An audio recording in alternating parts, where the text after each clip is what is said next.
Welcome, Leslie McGowan from Literacy Delaware. Thanks for making the time today. Thank you. You are really doing very important work. I don't know that there is any more important work than empowering people through literacy. How did you come to the job? My background is in nonprofit and higher education. I had worked previously coordinating volunteers to be tutors and mentors for a nonprofit. I worked previously in higher education and supporting students through experiential learning opportunities and really working with adults. So the opportunity to support adult literacy was kind in a nonprofit, was just kind of a natural fit of those two. Sounds like you found your dream job. Your nonprofit says that you assist adult learners to realize their potential as confident, self-sufficient, and productive employees, supportive parents, and engaged community members. My gosh, what wonderful work. Tell us about the people you serve. Who are they? Sure. We serve any adult throughout the state of Delaware. Literacy Delaware is the only statewide nonprofit committed to increasing adult literacy skills. And so when you think of literacy, you think of there's a lot of things than just reading, right? Listening, comprehension, writing, and speaking. And so we support learners and their goals, whatever their goals may be. And we have an intake process and where we get to learn a little bit about our learners, what their interests are, and then we try to support in any of those things. As thinking as literacy as the foundation of education, right? But not just that, it's employment. Has health impacts, right? Communicating with your healthcare providers. Sure. And I know people who have been, or I've met many people who have been in this country for many years. And of course, English is, I would say, a dominant language around the world. But because they live in their cultural silos, they've really never learned to read English, and they speak very little. Is that who you're primarily focusing on? English as a second language, folks? Well, we support both. So English language learners in addition to adult basic education, but the English language learners are the primary group that we serve. And, I'm always amazed by the learners that we have. And just because they're not fluent in English doesn't mean they're not fluent in their native language. And a lot of them have amazing history and degrees and are lawyers or accountants in their native country, but just need that extra support in learning about US culture. That's so funny you would say that because we recently were working with the Latin American Community Center on a bunch of different projects.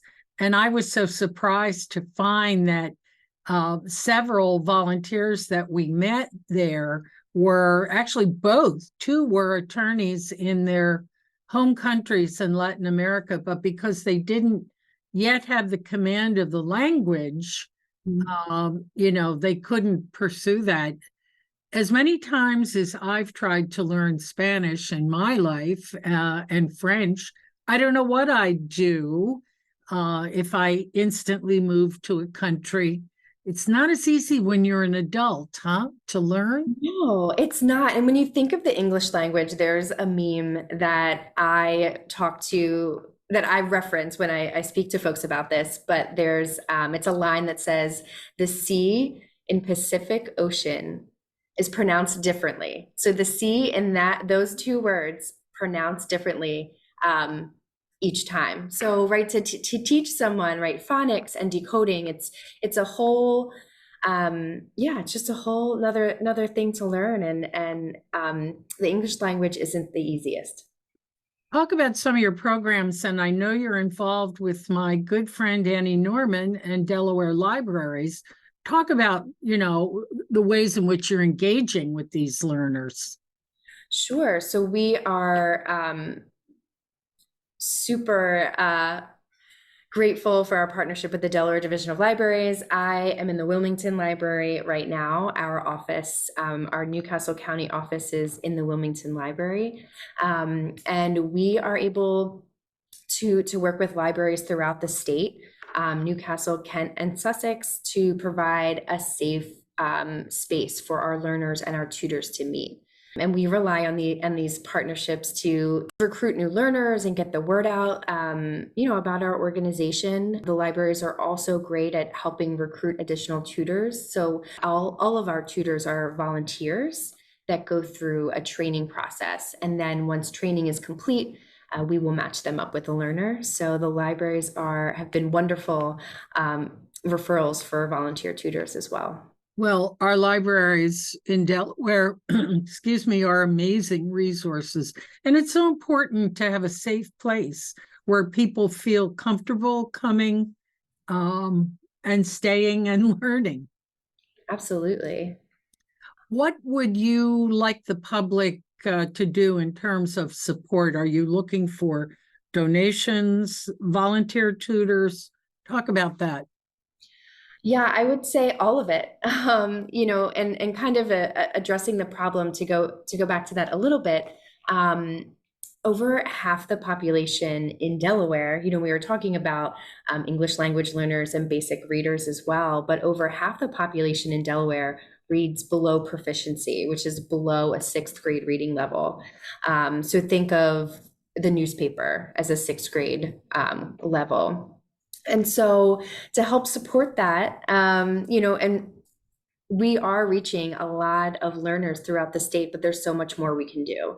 Oftentimes in Newcastle County, we are operating on a wait list before we can actually match learners with tutors or put them in a small class. So absolutely, volunteer tutors are the way we get our work done. And so we are always looking for volunteers that are able to make a commitment about 2 to 4 hours per week, and really support and mentor. That's another thing. And it's not just tutoring, and you don't need to be an educator or previous educator to tutor. But really just a dedicated, caring person that's willing to meet with someone to support their goals. Like I mentioned before, we provide training. We have a variety of curriculum materials to choose from. And then, the second thing is donations. We are 100% funded by grants and individual donors. And so we are celebrating our 40th anniversary this year. So we've been doing this work for 40 years. And so we are, trying to expand into some fundraising. We are holding our first fundraiser since the pandemic. We are a beneficiary of a Gals That Give event in September 27th. Oh, nice. Yes. So we would love for folks to attend. We are also doing a Scrabble fundraiser in April 2024, and looking for folks as well. Just thinking my husband would be a great volunteer. Just quick question before we have to end here. What's the average age of the person you serve? So the average age, the majority are between the ages of 25 and 34. So younger people, my gosh, with careers and lives and everything ahead of them. Absolutely. Leslie McGowan, thank you so much for making this time today. And I'd love to know more and have you back. Literacy Delaware, what a wonderful organization. Thank you so much. Take care. All right, you too.